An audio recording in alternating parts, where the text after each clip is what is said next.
Welcome to Mixternal Messenging. I'm your host, Cynthia Hayes, and today I'm joined by Stacey Schoeman. She's the AVP of Commercialization at US Bank. Thank you for joining me, Stacey. Perfect. Hi, great to be here.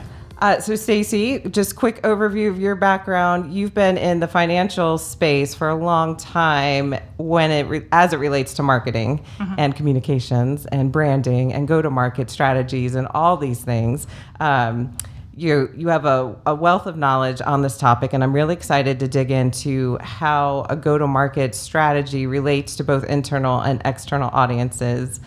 I think we could start by you just talking about your role a little bit, what you do at US Bank, what your challenges are. Let's step into that. What's your day-to-day look like? What's your focus? So my background, as you said, is marketing. Currently commercialization. We're responsible for the end-to-end go-to-market strategy of products and solutions, as well as focusing on best practices in commercialization across all our product portfolio and integrating those products into the existing product portfolio. My day-to-day is really project managing the go-to-market strategy, working with product, sales, marketing, pricing, legal, sales enablement, operations, many more. Just a few teams. Just a few teams, yeah. So I really, it's like directing traffic some days, but really around the best strategy on commercializing a product. So where do you even start? Like, who kicks off, hey, there's going to be a new product launch? How does that conversation even get going? So go-to-market strategy is very similar to a product marketing role, per se, starting with all market demands. What is the voice of the customer? What is the voice of sales? What are the trends at the moment? What are our competitors doing? A lot of our product managers or owners are really focused on a specific product in the product cycle. So our role is really trying to bring an objective voice to the table, and bringing outside elements, as I said, voice of sales, competitors, market trends, etc. So is there a typical timeline? That might be a trick question. We do have tiers of launches. Okay. So we do have timelines, but whether the tech readiness, that always informs the go-to-market date. Sure. It can shift, but yes, we do have a timeline. We do have a launch strategy that kind of a guideline or checklist that we try to stick to. Sure. So if it's a major, like a brand new product, Correct. then it's going to take a lot of effort, a lot of communication, a lot of planning, longer time frame. Exactly. Than if you're adding a feature. Exactly. Or enhancements, etc. Yes. So talk to me a little bit about, I feel like you sit most solidly where you're kind of navigating between product and sales teams quite a bit.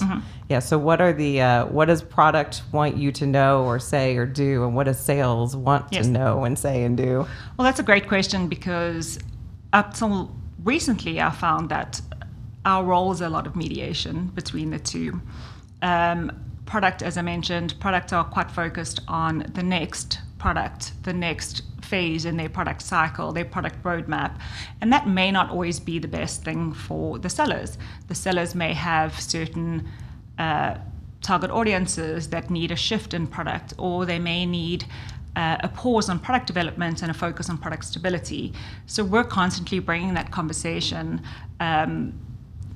Feel like a little bit of broken down telephone at times, but a lot of learnings that we've brought to the table in the last 18 months is really having product and sales on the same threads. It may even be a Teams chat. It may be a voice of sale call where we're now integrating product support and sales in the same conversation and having them collaborate together.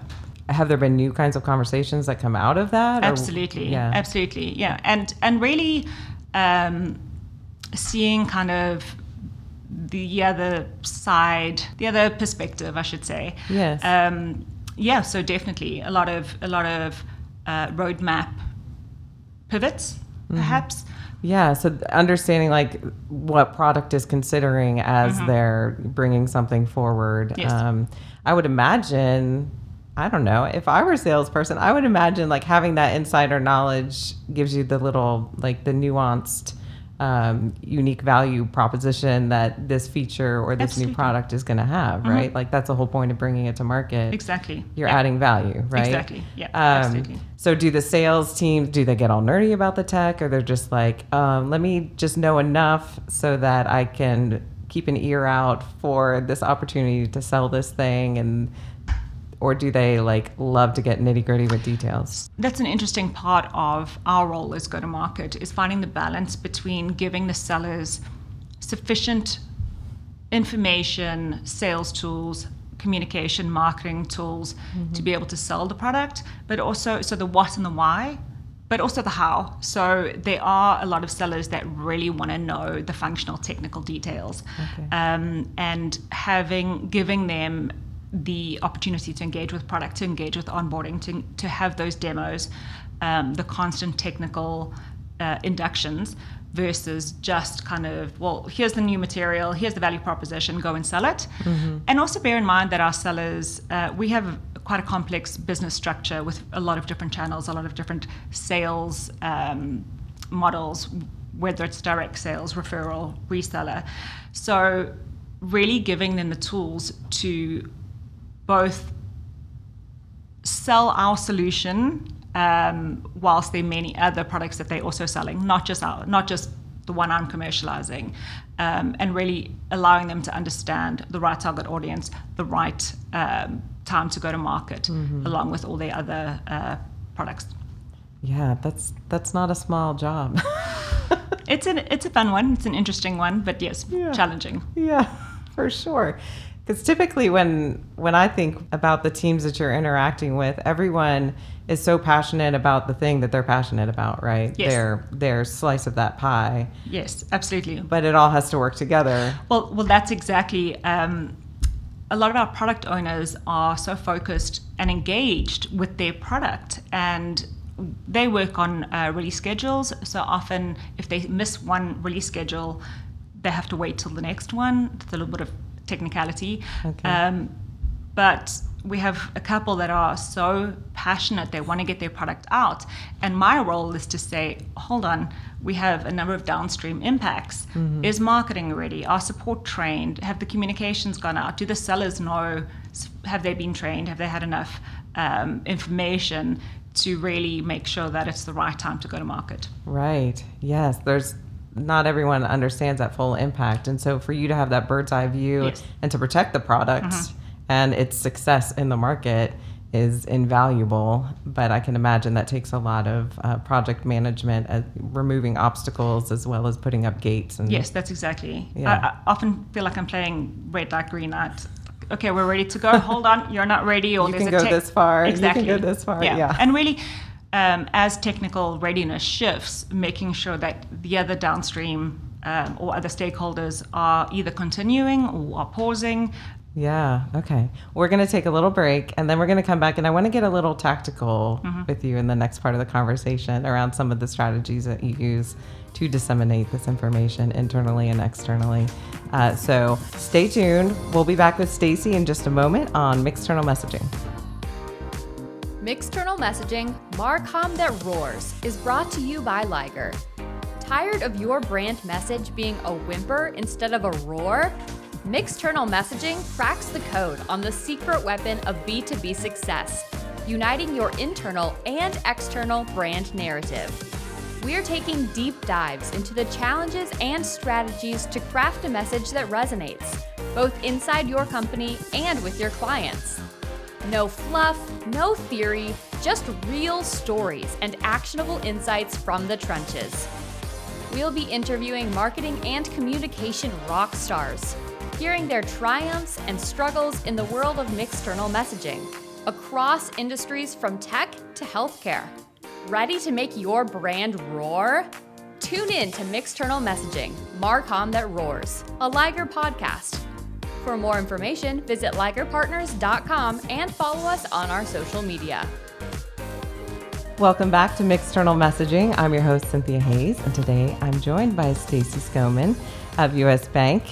Stacey, so we've talked a little bit about the go-to-market strategy and all the players involved. So maybe tell me a little more tactically some of the considerations that you roll out with different groups to make sure your messaging is aligned across the board? Sure. So in a previous role, in a brand strategy role, a lot of the focus was really on getting internal buy-in to the employee value proposition, the brand positioning, etc. In this specific role, it's interesting because our sellers are the ones that are driving revenue, and a lot of our emphasis is really getting the sellers to buy into the product, into the value proposition, into the messaging. They have to be excited about it. They have to be excited about it, and they really have to be product advocates. And as I said earlier, it's not the only product that they're selling. So my role is to collaborate with marketing, with communications, with education and enablement, which is a big function. The E&E team really are engaged with the sellers training and communication with the sellers to make sure that we're giving them the right tools, be it seller's deck, sales cards, FAQs, talking points, material, videos, to ensure that they absolutely understand the value proposition, that they understand who the target audience, that they understand the user persona. We sell 3 different verticals. So working with a great marketing company such as Liger to create kind of case studies. We specifically, on a recent launch, created user persona videos that I don't think I shared with you. I did a post-launch survey, and we got 100% buy-in when I asked, do you understand the customer that would benefit from this product? That's fantastic. Absolutely all of them said, yes, we understand the exact customer that would benefit from the solution. That's great. Yeah, That's so a lot of work went into defining those selling points, For sure. making it concise, making it very clear. Yeah, that's exciting. Thanks for sharing that. It was great. So not only are we creating the external marketing messaging, but we're also focusing on ensuring, as I said, the sellers are also an internal customer, and they also buy into the value proposition that they can then take into the field and sell. I think one of the trickiest things, someone's really got it if they're repeating and telling the story that you've told them, right? So sometimes they'll shift it in a way that's like, no, that's not actually the feature, or like it doesn't quite work that way. It's really important to understand. Well, the balance in our messaging to our sellers is really around, again, when to sell the product, who's the ideal audience, the ideal target audience, but then also the how does it function and the technical aspects, which keep shifting. So we're really having to keep our finger on the pulse in terms of what they require and what the best kind of messaging matrix is that they need. One of the beautiful things I saw you do in some of the work we've collaborated on is really protecting the brand voice through all of it as well. So making sure even your internal collateral is really staying true to the brand promise, the brand tone, the voice, everything looks the same, so that no matter who's interacting with a piece that you created, it's, yes, this is US Bank, yes, this is on point, otherwise you're going to hear about it, I'm sure. Oh, for sure. And a lot of my colleagues, whilst I'm in a very different role and I deal with sales and products on a daily basis, I still have 18 years as a brand strategist, so I can't unfortunately remove that part. But yes, that's really important, I think, across the board in all our communications and messaging. Yes. It was impactful for me to understand just some of the nuances. Every client that we work with is a little different internally, how they're structured, right? So it's and how you receive internal communications is a little different. You've alluded to several different channels you use internally, right? Yes. What are some of those examples of like where people are picking up information outside of those collaborative team calls? What does that look like? So that's a great point. It's a highly complex structure, our organization, and as I mentioned earlier, a lot of different channels that we sell through. So making sure that we're giving a lot of information without overload. So we have a number of sales communication newsletters. We have Voice of Sales monthly. We have one of the learnings out of one of our recent launch was a Teams thread channel, I should say, as well as a monthly newsletter. That's just our product. So what are the enhancements? What's coming out next? What are the bugs? Whilst a key focus of our communication is training the sellers on new product launches. Post-sale, there's a lot of communication that needs to happen as well. Sure. Unfortunately, with software, which is our key product, there can be bugs that Always, arise. yeah. So what is the bug? What are we doing? What's the resolution? And then obviously when we have fixed it. I have been trying to work with education enablement to try and develop ways of communicating with our sellers that's not info overload. So bite-sized pieces of information, whether it's a bit of audio while they're driving to their customer. It might be a quick reel or a quick video or a refresher. Hey, remember that this is how this product works, or have you thought of this vertical? So a lot of thought goes into how to constantly communicate with the sellers and make sure that they are not either inundated with product information, but they're also confident to go out and sell. Right. They have to have it at their fingertips and they have to be fully aware, but they can't be overloaded and create confusion, and even in their headspace of like, wait, which product is this? Exactly. And what does it do that's different than the next? Yeah. Yes. Yeah, really interesting. Other teams that you probably interact with outside, because we've talked a lot about the sales side and the product side. Tell me how the marketing team might pick up some of the information that you guys are sharing and use that, leverage it. Are they repeating it? Are they taking it exactly as you give it to them? Or is it a collaborative effort? What does that look like? So again, it depends on the launch tiers. Okay. So is it an A, B, or C, depending on the size, as we spoke about? Is it a brand new product? Then we'll engage marketing, obviously, from the get-go, as we did with Liger on a big recent launch. And we work with them to not only develop the value proposition and work on the messaging matrix. We worked with you on our recent launch in terms of a teaser campaign and some internal messaging. But then as we go down kind of the tiers, it may just be piece of PR, some social media. Always, our sellers love sales slicks or solution sheets, we call them. So working very closely with marketing on that. But we do commercialization, spend a lot of time on the value proposition that in my previous roles would inherently be a marketing role. We work very closely with the product team to make sure that we fully understand the value proposition and that we can then give a well-rounded understanding of the product to marketing, who will then run with it. But marketing and E&E work very closely to ensure that there's a consistent internal and external message, and to discuss what tools we collaborate. Do we need some internal videos to explain the product? Do we need external videos? Do we need internal FAQs, external FAQs? The way we're structured is very much that marketing focuses on external messaging, whereas E&E focus on internal messaging, which is different. Every organization seems to have a different structure. But yeah, marketing are definitely a key stakeholder in anything that we do. Yes, major consideration, making sure they know how to communicate that externally in a way that aligns, but is appropriate for that audience versus the internal audience. For sure. They need to know slightly different things. So to your point, you're building separate FAQs. Yeah. This is what our internal people Exactly. need to know and will care about and will be asking about. And then the end user, the customer, that business, whomever, will have totally different questions, including where do I go for support? So support is a major stakeholder. I'm glad you mentioned that because and they seem to take both content or assets that we create and utilize that. So our support teams are a crucial stakeholder in any successful go-to-market strategy. They need to understand what the value proposition is. When a customer calls in, they need to be able to identify, oh, hold on, is this the right product for this customer actually in the first place? And then obviously the more technical details on how to support them with a feature or a function or a technical piece of hardware. Yes, I was speaking with someone recently who runs like a support call center.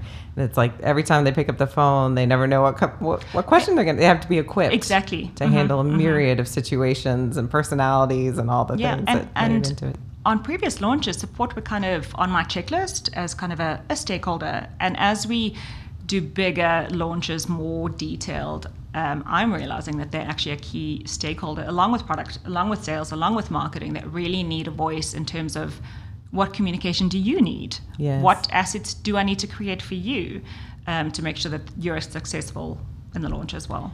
Yeah, because the customer's been sold something, they've been promised something, they're calling support for a reason. So they're already feeling some sort of like disconnect in their experience. Sure. So how do they get back on track with that brand promise and and really become brand loyal again, and exactly. all those things. Yeah. And a lot of our, as you know, you helped us with kind of a lot of the campaign lines, but a lot of our solutions are mobile. It's it's you can do your business from anywhere.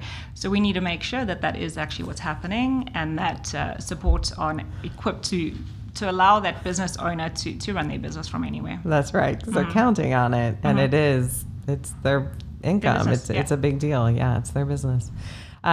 So as we're wrapping up, Stacey, as you know, Liger wants to be known for saving the world from boring, broken marketing. That's why we exist. We want our clients to be known for all the right reasons and all the right spaces to all the right people. What do you want to be known for? I would like to be known as someone that always asks why. Is this the right way of doing it? Why are we doing it this way? Is there a more efficient way of doing it? And I want to be clear, this is in my personal life as well, and not just my business life. So yes, definitely someone that's always asking why. That's great.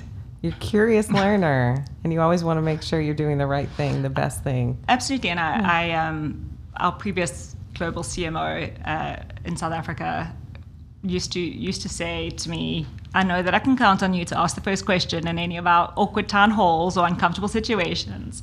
So sometimes it's an asset. A lot of people think it might come across as, especially as a female, as either arrogant or aggressive. I'm not questioning the norm. I'm just really curious as could we be doing it better? Right. Asking yourself why as much as you are the room. Yes, right. Exactly. Yeah, that's great. Well, thank you, Stacey. Sure. Thanks for taking time. A lot of fun. Yeah, I'm glad we could chat. This has been Mixternal Messaging. I'm your host, Cynthia Hayes, and I will see you next time.